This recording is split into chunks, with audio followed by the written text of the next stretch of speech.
కార్యకర్తలు ఏమైపోయారో, పార్టీ ఏమైపోయిందో ఎవరికీ అనవసరం. మీ పార్టీ ఒక నీరో చక్రవర్తి పార్టీ. మీరు అట్టవాడకపోతే మాత్రం ఏమైంది, నీరో చక్రవర్తిలాగా పిడేలు వాంచుకుంటారు. ఈనాడు ఎవడు మీరు తప్పు చేయకోకుండా జైలుకి వెళ్ళినాడు ఎవడో చెప్పండి.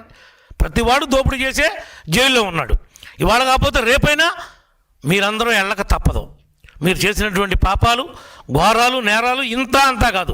వాడికి ఏమీ తెలీదు, చాలా మంచివాడని చెప్తున్నావు. ఇక చూడు, వాడికి నిజంగా తెలియకపోతే వీడు నా పిఏ, వాడిని చూడు ఎట్ట కొట్టేశాడు. ఉత్తిపున్నానికి నా పిఏ ఒకటి జోలికి వెళ్తాడా?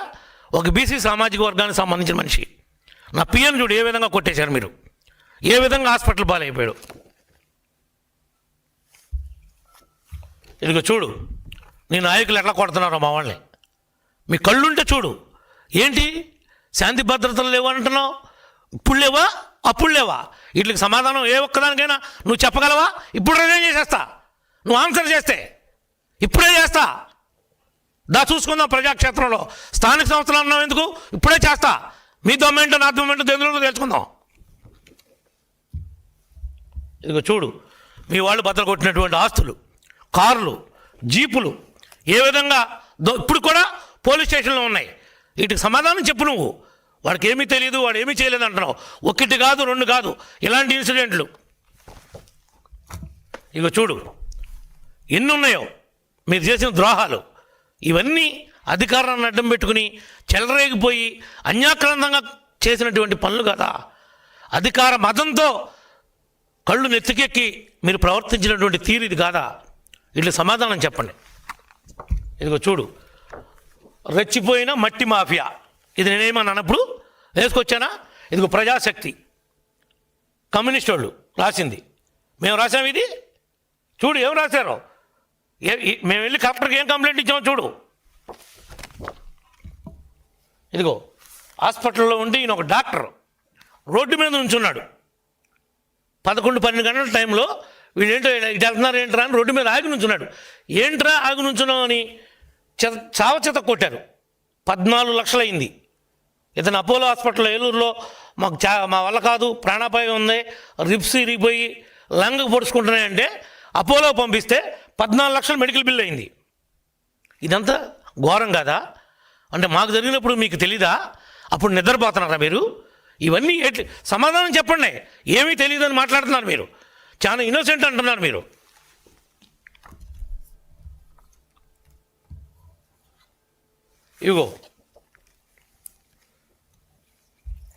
ఇదిగో వీళ్ళంతా ఎవరు?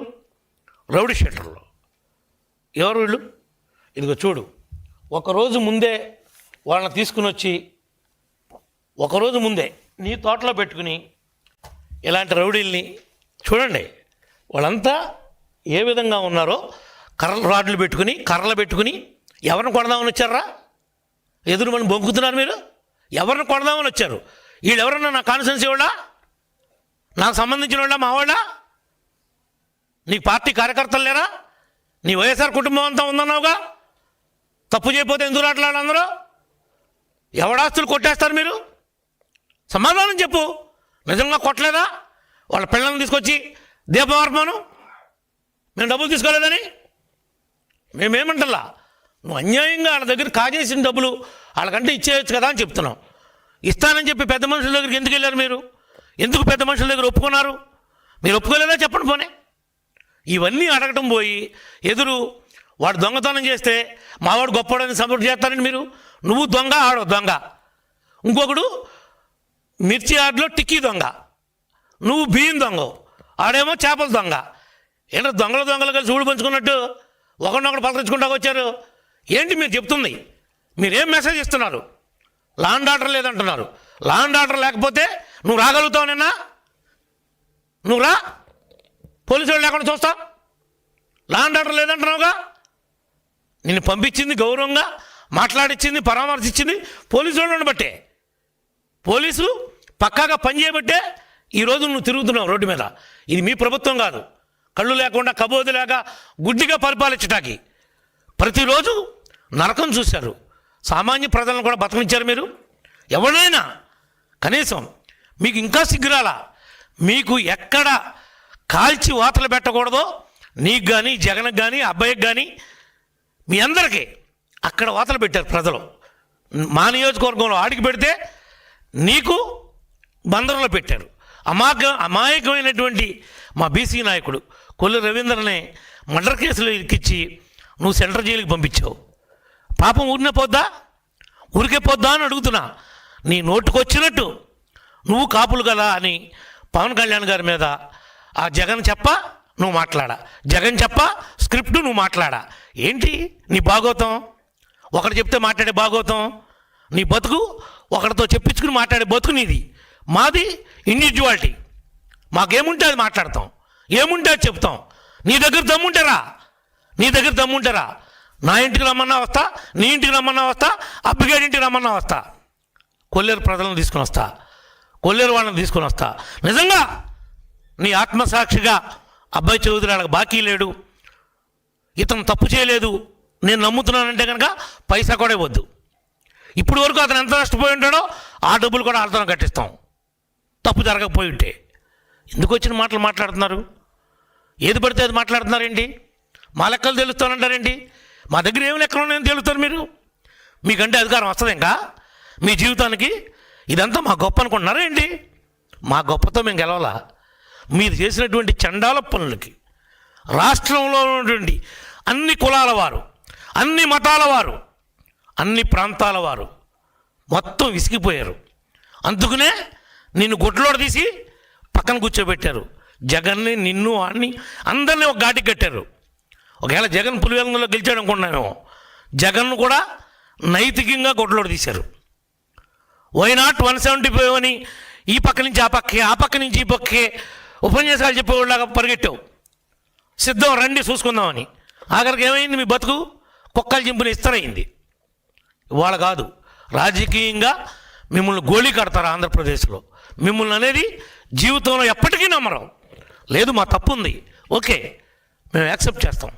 ఇదిగో ఈ విధంగా తప్పు నడుస్తున్నారు, ఇది మీకు కరెక్ట్ కాదు, ఇది మీకు కరెక్టా అని చెప్పి అడుగు. తప్పులేదు. మా లెక్కలు తేలుతానంటావేంటి? అంటే ఎవరిని బెదిరిస్తున్నావు నువ్వు? ఎందుకు బెదిరిస్తావు? మేమేం తప్పులు చేసామని మా లెక్కలు తేలుస్తావు? తేల్చావుగా, గతం అంతా భాగవతం అంతా అయింది కదా, ఇంకా తెలియట్లేదు బుద్ధి నీకు? ఇంకా మాట్లాడుతున్నావు?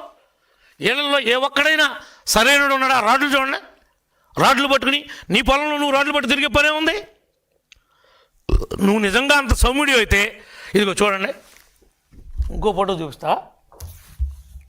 వాళ్ళకి మందు విందు 2-3 రోజుల ముందు నుంచి ప్రిపరేషన్ చేసి చూడండి. మీ బతుకులు చూడండి. మీరు కట్టిన బిల్లు మీరు వాళ్ళ బారుల్లో పెట్టి తాగిచ్చి వాళ్ళని తీసుకొచ్చి హోటల్లో నిలవబెట్టి తెచ్చుకునే బతుకు మీది. మీరా మాట్లాడుతున్నారు? పోనీ ఎప్పుడైనా ఒక్క హైయర్ పర్సన్ మేము ఎంగేజ్ చేసామా? మేము ఎప్పుడైనా అసాంఘిక శక్తులతో చేతులు కలిపామా? మా తప్పేమన్నా ఉందా? అసలు నేనున్నానా ఊళ్ళో? ఎందుకు బాగుపడి ఏడుస్తారు? మమ్మల్ని అంటారేంటి? మీరా మేమా?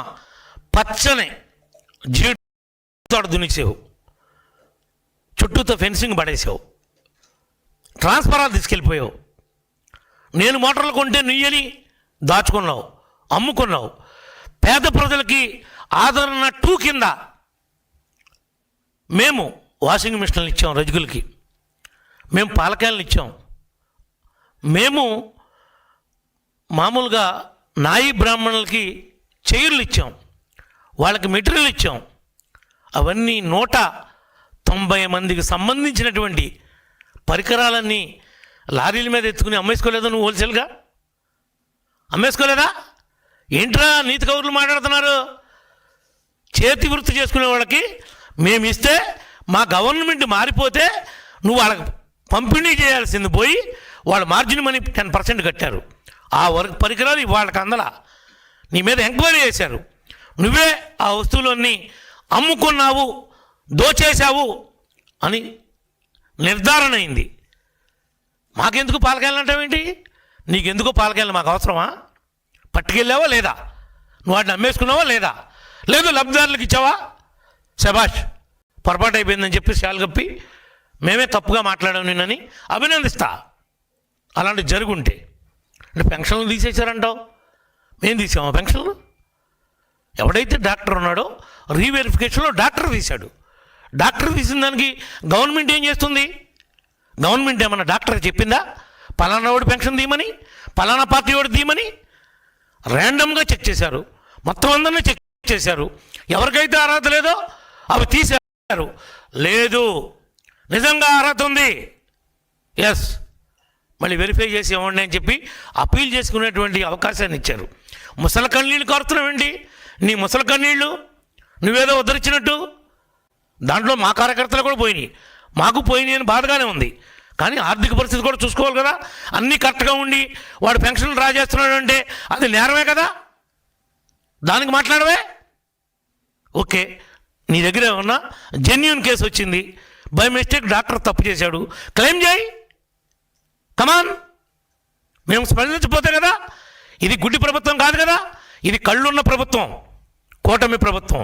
మీలాగా కబోదులు కారు. ఇక్కడ ఉంది పెన్షన్ ఇస్తానని చెప్పి ఏదో 1000 రూపాయలు ఇవ్వడానికి 5 ఏళ్ళు బిచ్చగాడికి ఇచ్చినట్టు ఇచ్చావు. మేము ఒక్క నెలలో మొదటి నెలలో ఇచ్చాం. మాకు మీకు పాలనలో ఎంత తేడా ఉందో ప్రజలు గమనిస్తున్నారు. నువ్వేదో రాజకీయ విమర్శలు చేసుకుంటా పగట వేషగాళ్ళలాగా ఆన్లైన్లో పరామర్శించకుండా నీకు ఇంకా తెలియదేమో, రేపో మాపో ఈ అబ్బుగారు కూడా తెలుగుదేశంలోకి వద్దామని చూస్తున్నాడు. నువ్వు ఆ విషయం తెలుసుకో ముందు. వాడు కూడా సైకిల్ ఎక్కువ ట్రై చేస్తున్నాడు. కాకపోతే ఇక్కడ అకామిడేషన్ లేదు, ఎవడో ఇన్సూరెన్స్ ఇవ్వట్లేదు కాబట్టి ఆ గోడ చుట్టూ ఆ బిల్డింగ్ల చుట్టూ తిరుగుతున్నాడు. నువ్వు అది ముందు తెలుసుకో ఫస్ట్. వాడు ఓట్లు అడిగేటప్పుడే చెప్పాడు, నేను గెలిస్తే తెలుగుదేశంలోకి వస్తా, నాకు ఈసారి వేయండి, నాకు ఇంకోసారి వేయండి అని ఓట్లప్పుడే అడుక్కున్నాడు. ఆ మాట అంటే పెద్ద నిజాయితీ గల వైఎస్ఆర్ పార్టీ నాయకుడు కార్యకర్త అంట, వాడికి సపోర్ట్గా వీడు వచ్చాడంట. ఏంట్రా ఏది పడితే అది మాట్లాడుతున్నారు, వచ్చి ఒళ్ళు దగ్గర పెట్టుకుని మాట్లాడండి. మావి కౌంట్ అవుతుంది కాదు, మీ మాటలన్నీ కూడా మళ్ళీ కౌంట్ అవుతున్నాయి, మీ చేష్టలు కౌంట్ అవుతున్నాయి. రప కన్ను కొట్టాలి, రాత్రిపూట అయిపోయే పని అయిపోవాలి, తెల్లారిపాటికని నువ్వు మాట్లాడినటువంటి పెద్ద మనిషి. నువ్వు అట్ట క్యాబినెట్ మినిస్టర్ చేసావో లేకపోతే పగటి వేషగాడిలాగా ఉన్నోడికి జగన్ మంత్రి ఇచ్చాడో నాకు అర్థం కావట్లా. నీ స్థాయి, నువ్వు చేసినటువంటి హోదా ఏంటో మర్చిపోయి కన్ను కొట్టాలంట, నీ పని నువ్వు చేసేయాలంట, అంటే గిల్లాలి, జోల పాడాలంట. ఇండైరెక్ట్గా నువ్వు చెప్తుంది అదే కదా. అంటే రెచ్చగొడుతున్నావు, రెచ్చగొట్టి విధ్వంసాన్ని సృష్టించమంటున్నావు, అరాచక శక్తుల్ని పేటలాగా ప్రోత్సహిస్తున్నావు. అంటే నీ ఉద్దేశం ఏంటి? ఆ మాటలో దాన్ని ఏ రకంగా అర్థం చేసుకోవాలి ప్రజలు? నువ్వు ఆ నీతి కౌరులు చెప్పేది, నువ్వు ఆ పోలీసుల గురించి మాట్లాడేది, పోలవరంలో డిఐజీ ఎస్పీని కారుకి అడ్డం పెట్టారని నువ్వు ఎన్ని మాటలు మాట్లాడేవాళ్ళే? ఏం మాట్లాడావు అక్కడ? మర్చిపోయావా? పెద్ద పోలీస్ అంటే కద్దరు బట్టలు కాదు, కాకి బట్టలు స్టిఫ్గా ఉంటాయి అవి. నువ్వు బాగా ఎన్టీ రామారావుకు ముందు పోలీసులు నిక్కర్లు వేసుకునేవాళ్ళు, స్టిఫ్గా ఉండి అలాంటి నిక్కర్లు కనపడాయి. అయ్యా ఏమైనా గుర్తొస్తున్నాయండి నీకు పాతాయి? ఇప్పుడు కొత్తగా వాళ్ళు కూడా ఇప్పుడు కూడా బ్రహ్మాండమైనటువంటి కాకి యూనిఫామ్ వేసుకుంటున్నారు. కద్దరు కన్నా ఖరీదుగానే ఉన్నాయి కాకీలో కూడా. నీకు తెలియదేమో నాని, తెలుసుకో. ఏది పడితే అది మాట్లాడక, నోటుకు వచ్చింది కదా అని. శైలజానాథ్ నిన్న కాక మొన్న వెళ్ళావు, నువ్వేంటి నీతులు మాట్లాడుతున్నావు?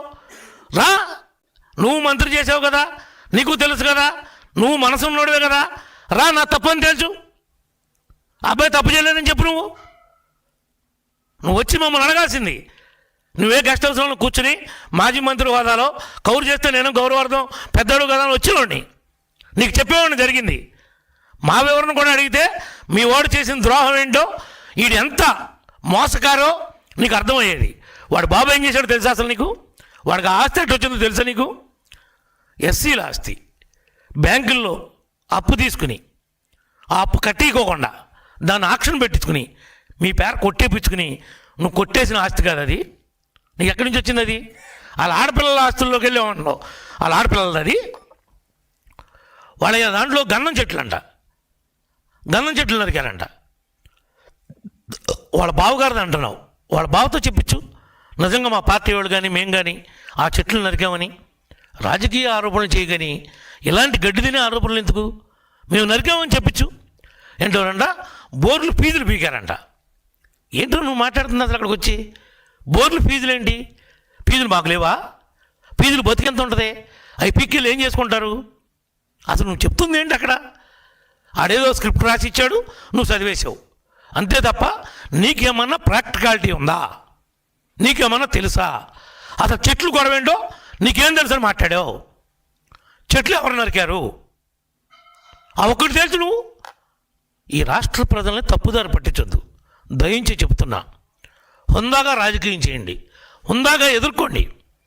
మీరు మీ కార్యకర్తలను కాపాడుకోవడానికి, వాళ్ళకి మానసిక స్థైర్యాన్ని నింపడానికి వచ్చేది మేమే అని జగన్ పాడుతున్నాడు పాట, మీరు పాడుతున్నారు. పాడుకోండి పాట, వాళ్ళకి స్థైర్యాన్ని నింపడానికి. అంతే తప్ప మా మీద మాత్రం లేనిపోయినటువంటి ఆరోపణలు చేసి మమ్మల్ని